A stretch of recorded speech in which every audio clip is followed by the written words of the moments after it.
Hey fam, hey, welcome back to my channel. I know it's been a little bit, but I am back.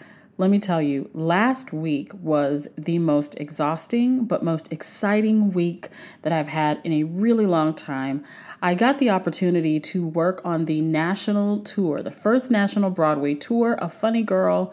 And I'm telling you, if it comes to your town, make sure that you see it. It is a wonderful show. And that is what I've been doing last week, so I was not able to record a video. Towards the end of the video, we are going to talk about the one thing that everyone talked about last week after part 2 of the one-on-one, the story heard round the world, the melting of Mary's ring. But before we get to all of that, let's go ahead and jump into those things that stood out to me in part 3 of the one-on-one.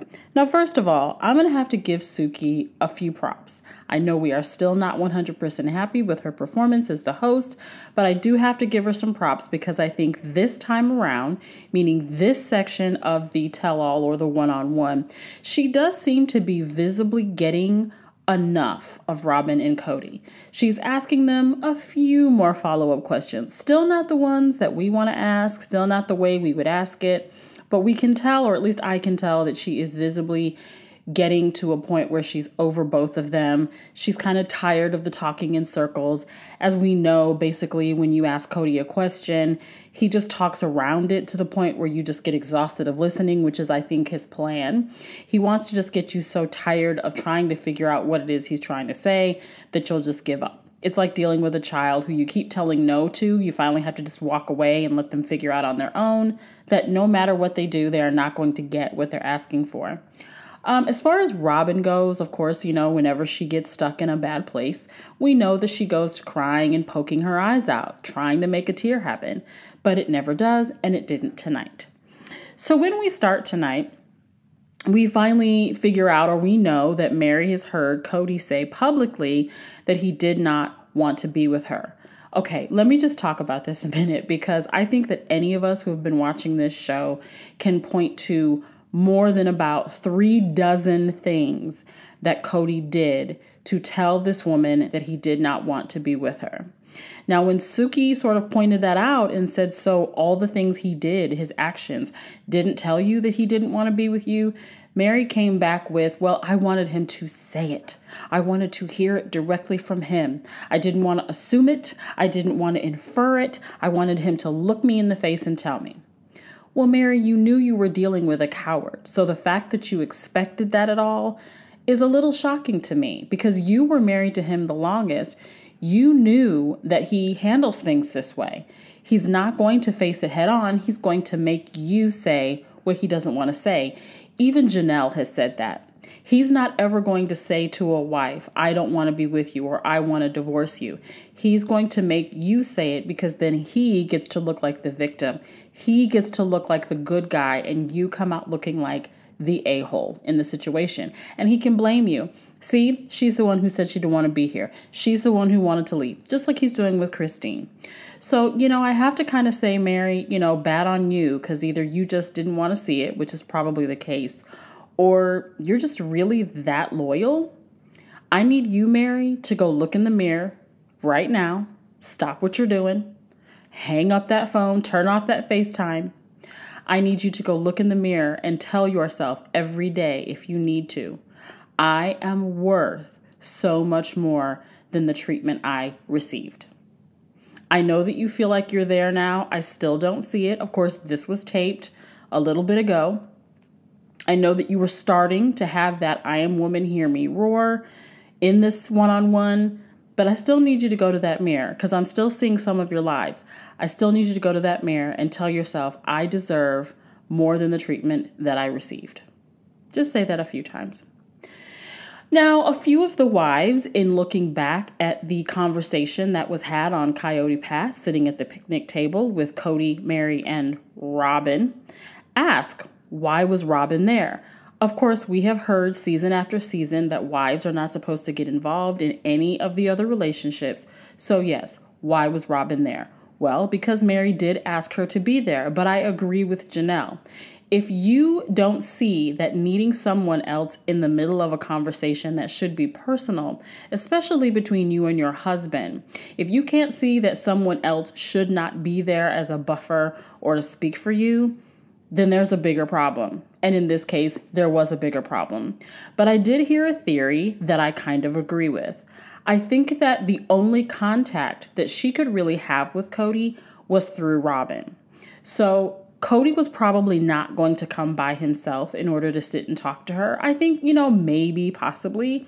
But we know that if Robin is there, then the likelihood that Cody will show up will also be possible, right? Remember, she had the talk to tell them or tell him that she was going to move her business up to Parowan.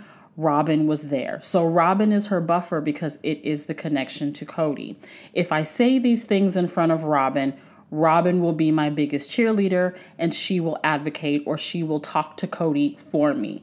It's kind of like when you liked a boy and you ask your friend to ask the other friend of his if he liked you, and then it would go through 3 or 4 people. Robin is only one person. She's 1 degree of separation, but it's still close enough that she can get messages to Cody if she needs to, even though they're not being heard. Okay. So of course, Cody still defends Robin and says, oh, she was Mary's advocate. She was the one who stood up for Mary from the beginning. The way I see it is Robin saw the weak one and she honed in. Robin had a plan from the beginning. We all know that. Robin's mother taught her how to be the best possible plural wife.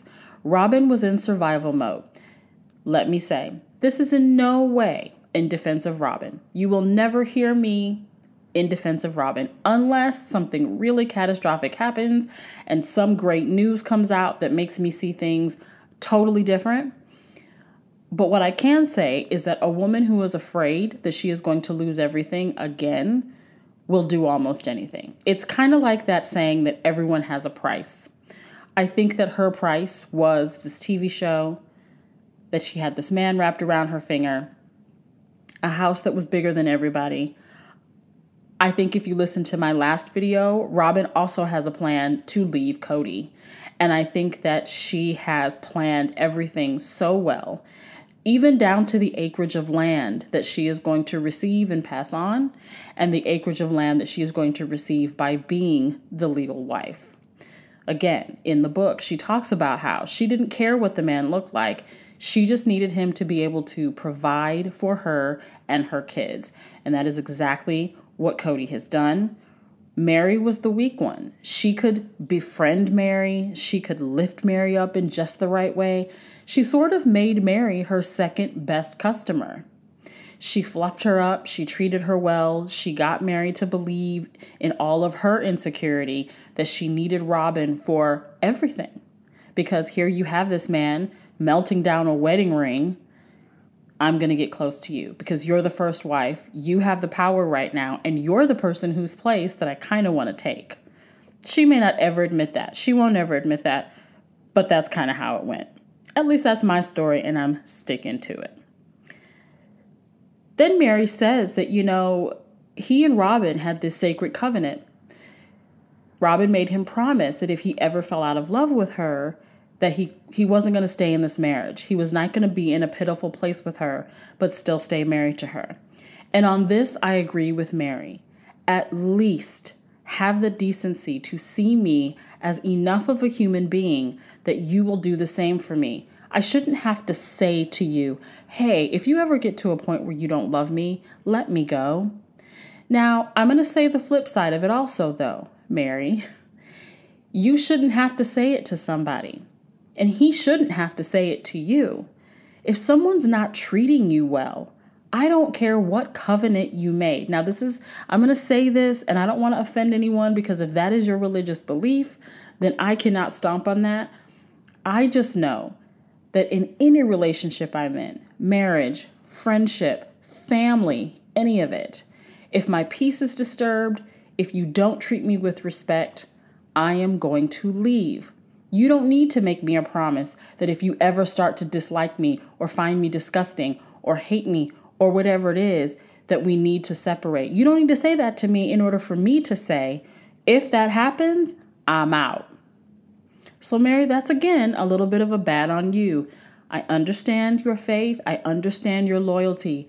But sometimes you just have to take a step back and say, would who I serve want this for me? Whatever God you serve, whatever religion you belong to, would the person that you call God, Abba, Father, Yahweh, whoever it is, would they want the best for you or the least for you?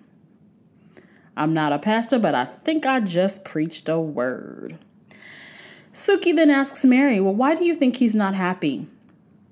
I'm going to tell you why he's not happy. You know, they all say they don't know, but here's what it is.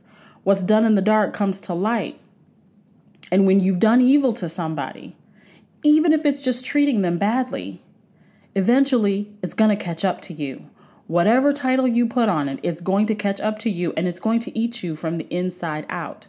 So this wonderful, bubbly, fun person that you used to be around is now rotting on the inside because he's treated so many people so badly and thought he could get away with it. Now, neither one of them is happy, Cody or Robin, because, like I said in my last video, when the grass is cut, the snakes will show. He says he hates his life. She's like, I don't know why he hates his life. It's sad to see him at this point, but I can't be responsible for how he feels or what his issues are. Good for you, Mary. Mary don't care. Mary said, listen, you made your bed and now you and Robin can lie in it. Robin then, with her fake tears, speaks Cody. We all have eyes. We can see that he's angry. So you sitting there and telling Suki, well, see, what it is he's angry and he's hurt. Well, all of the wives have said that. So I guess they can all speak Cody now. Hallelujah. Really? Then she talks about, she's in this deep mourning because of the bomb that went off in her family. The bomb was you. It was you. He even talks about Cody that he would leave Robin to be with someone else to punish himself. This is how sick that sounds, okay? So you would leave Robin, who you say you're in love with, to go find another person to be with, only to say to that person, I'm not in love with you. I'm in love with someone else. And you are so narcissistic and messed up in the head that you think you're the only person that would punish. Never mind the woman that you would be bringing in to your psychotic mess. Never mind that she is human, hopefully, and would have feelings. So what would you say to her to get her to date you or marry you? And then when this finally blows up, do you sit on another one-on-one or do you sit with a newspaper or another YouTube channel and give an interview about how you never loved her even though you married her? Here's the thing, Cody. I want you to go out and do that. Because if you get the right one, all those cars that you have, every single tire is going to be slashed. Your paint gonna get keyed, and you might lose some windows. Keep it up. Keep it up.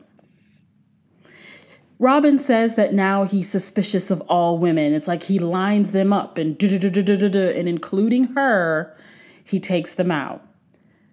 What I want to know, Robin, is when you're telling this story, what is so funny? What are you laughing at? There is something really wrong with this woman, and I'm talking beyond what we see. She has got some darkness in her that if I could put my finger on what it is, it goes beyond being conniving and deceitful. It goes beyond being a player who played the long game on this family, and Mary especially. There is something dark in her. And it's so dark that I believe that is what causes the children to run in the other direction. That is what causes her to separate from the family. Do you ever know those people that you are such a positive person, or you try to be such a positive person. We all have our bad days and our missteps. But do you ever have that person who, whenever they see you coming, they go the other way, and you know you haven't done anything to them? There's been no beef, no argument, but they see you coming and go the other way. I'm going to tell you what that is for some of y'all, and I don't know. But for some of you, it is that you cause the evil, the nastiness in them to show up, and they can't handle it. They can't be around you because they are so dark that your light causes them to run the other way. Watch what I tell you. Watch what I tell you. So I don't know what was so funny about saying that he's suspicious of women because you're a woman. Because in the next breath, then you say that he's trying to sabotage your marriage. Yeah, I don't really find nothing funny about that. I don't hear the joke. I want to laugh. Tell me what's funny. Help me out. And then Cody talks about how Robin was blamed for everything and bullied by Christine and Janelle. But isn't that the pot calling the kettle black? Because now you and Robin are blaming Christine for everything. Y'all are really bothered by that woman's happiness. See, this is what I'm talking about. Christine's light causes Robin and Cody's darkness to send them in the other direction. So much so that they can talk about her all the time. And it's only with hatred and vitriol. That's what it is. So then she hears that Christine, in a past test that they took for personalities, said that she was dramatic. Her personality type liked drama.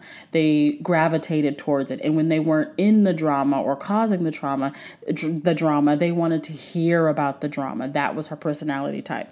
She did not like that, and she got mad. Yet every single episode of this show, what do? You cry, dramatic. You get mad about Christine saying anything. You call Christine a liar. And then in this very episode, you point to her again and say, and that's not me being dramatic. Thank you, Christine. Yeah, that wasn't dramatic at all. Maybe Robin isn't an actress because actors know what the word dramatic means. Ooh, child. And I love that Christine then finally points out, I won't be Robin's friend because I don't trust her. Because you say one thing and then you do another, right? I want the big family, but then you separate your family. Remember I said in the last video, Janelle even offered for you to live with them when you were first moving to where they were in Utah, and you said no.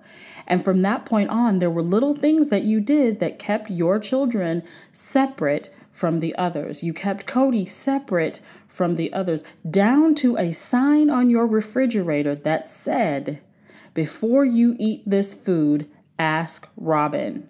Now, I get that there are things in the refrigerator sometimes we do not want to share.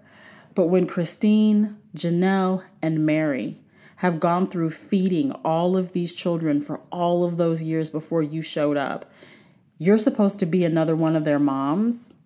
So I think that feeding them becomes a part of your job if you're a part of the family. Now, I don't know the whole backstory behind that sign, but still, you have a sign on your refrigerator telling people to ask before you take food. I see both sides of that, but I didn't see signs on anyone else's refrigerator. That's all I'm going to say about that. 11-day vacation or 11-day honeymoon when the other wives got 3. Of course, the wedding dress story. Now the ring, melting the ring down, lying about it, that he didn't have a wedding ring when you met, when obviously he's had a ring and had a ring when you met him. You now have matching rings. Yeah, you're not trustworthy, Robin. You're not. And then even for Mary, the one that you said you were friends with, to be able to point to the fact that a friend of yours was feeding you information and you believed said information of your sister wife, your favorite sister wife.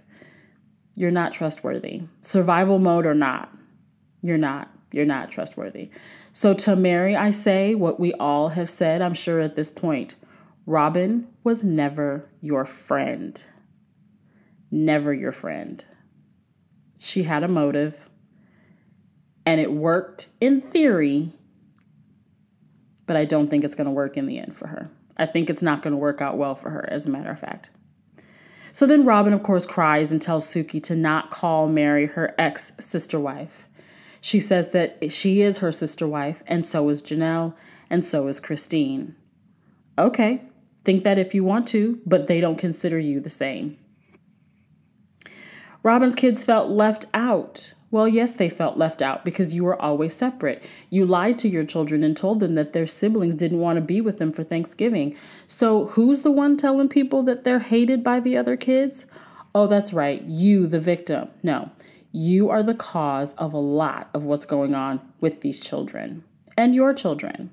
And just like Christine said, there was never a division of your children from theirs, but now there is because you put it there.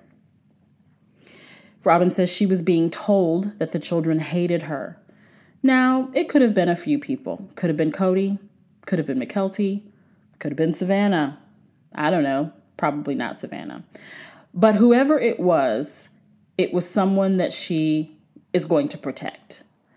So you've got a Cody, you've got a McKelty, you've got her children, but it's going to be somebody she's going to protect. It could have even been Mary. But again, think about it. She wouldn't say who it was, so it's going to be someone that she, Robin, would protect. So we talk about tonight that the kids may have felt that Robin was forced on them. And I remember seeing video or, looking at video from season 1 and remembering that there were kids who were like, why do we have these kids? We have enough. We don't need any more. They even talked about how soft Robin's kids were, crying at every drop of the hat. Robin not letting them climb a rock like a regular child and be rough and tumble and fall and get those bruises that we all get that help us to grow and be strong. So, yeah, I think that she was forced on them. I do remember Cody asking them, hey, do you know this Robin? Do you like her? Do you remember her? But it was a lot going on. And I can say that if you were to ask probably some of the older kids, they do feel like Robin was forced on them. So there you go. Those are the things from this episode that stood out for me. Of course, I said that we would talk about the melted ring. I heard Mary say last week that she thought maybe it was possible that when he melted that ring down was when their relationship basically was melted with it. I'm going to say that I agree with Mary. I'm going to say that he did that obviously to make a point. But I think that at that moment, he was giving a message. He was sending a message, not just to Mary. I think he was sending a message to all of them because Robin was coming into the picture. He had the conversation with Christine that he was in love with her. He's melting a ring down. I think that was a message that everyone's relationship with him was now imploding or melting away to make room for this woman. Remember, if you burn something, it cleans it, it refreshes it and restores it and makes it sterile and ready to accept. And I think that's what happened in their relationship. But we've heard enough about the ring melting. I'm sure if you listen to a million other YouTubers, you will have heard that story. I do agree that Mary's anger is directed at the wrong person. I don't think that Christine probably should have shared the story, but it was also a part of her experience. And she feels like probably at this point she doesn't owe Mary, Cody, or Robin anything. So she told the story to be more of a, hey, look at what an asshat Cody is, not I'm sharing this story to go behind your back and stab you in it. So I want Mary to really think about that after maybe she's calmed down. I think she may have, or I hope she has, come to terms with that it wasn't to hurt her, but to show us what a bastard Cody is. All right, my friends, that's all I got. It is late and I am still tired from my week of work. Remember, if there's anything you want to do, go out and do it. Don't let anybody stop you. There's enough room for everybody. I hope that when you're listening to this, you are on your way somewhere you want to be going. I will see you soon. Talk to you next week. Part 4, y'all. Part 4, the last part. What are they going to say? We do get to meet David next week. I'm excited. All right, my friends. See you soon. Peace, love, and hair grease. We out.